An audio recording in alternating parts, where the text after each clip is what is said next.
ماں حضرت شیخ سعدی رحمۃ اللہ علیہ بیان کرتے ہیں کہ ایک نوجوان کو اپنے علم، عقل اور اپنی طاقت پر بہت غرور تھا۔ ایک دن اس کی ماں نے اس سے کوئی بات کہی تو اسے ماں کی رائے اپنی رائے کے مقابلے میں کم تر محسوس ہوئی اور اس نے ماں کا حکم ماننے سے انکار کر دیا۔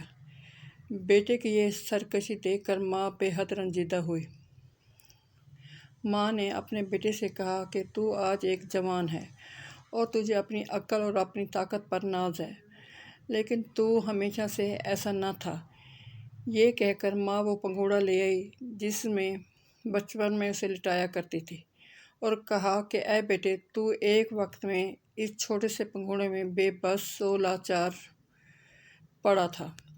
اور تیرے ان بازوں میں وہ طاقت نہ تھی کہ تو اپنے منہ پر بیٹھی ہوئی مکھی کو بھی اڑا سکتا اور اپنی مرضی سے اپنی کروٹ بدل سکتا۔ ماں نے مزید کہا،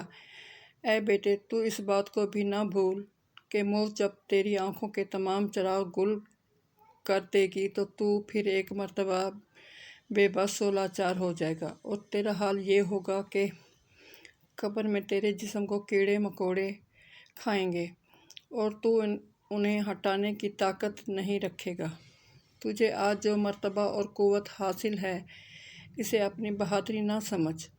اور نہ ہی یہ تیری کوئی خوبی ہے، بلکہ اسے اللہ عز و جل کی جانب سے اس کا خاص کرم جان اور اس کا شکر گزار بندہ بن